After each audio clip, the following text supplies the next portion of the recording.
এক মাস ধরেই চলছে আমার এক্সাম। এতদিন হচ্ছিল থিওরি এক্সাম, আজকে থেকে হলো প্র্যাকটিক্যাল এক্সাম। তাই আমি চলে এসেছি কলেজে। সব ডিপার্টমেন্টেরই এক্সাম শেষ হয়ে গিয়েছে, শুধুমাত্র আমাদের ডিপার্টমেন্ট ছাড়া, যেহেতু আমাদের প্র্যাকটিক্যাল এক্সাম আছে। আমি তাই তাড়াতাড়ি করে রেডি হয়ে ল্যাব কোট পরে চলে আসলাম আমাদের ল্যাবে এসেই তো প্রথমেই স্যার আমাদের হাতে ধরিয়ে দিল এক্সামের খাতা। স্যার প্রথমেই আমাদেরকে বুঝিয়ে দিল কিভাবে কি করতে হবে, কিন্তু স্যার কোনো হেল্প করে দিবে না আমাদের প্র্যাকটিক্যালে, যেহেতু আজকে এক্সাম।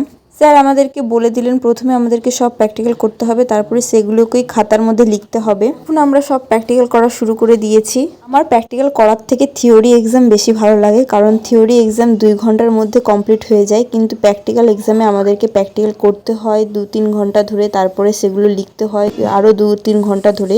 তো মোট আমাদের 4-5 ঘন্টা লেগেই যায় প্র্যাকটিক্যালে।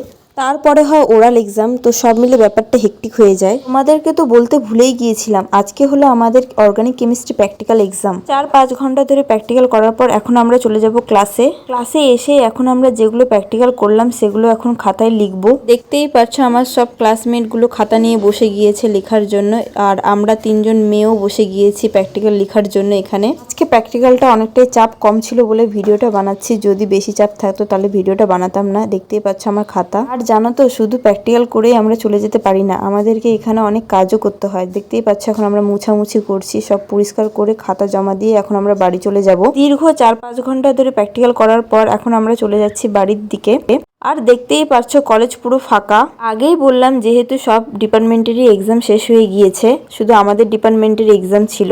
এখন আমরা আইসক্রিম খেয়ে বাড়ি চলে যাব। তো আজকের মতো এতটুকুই, বাই।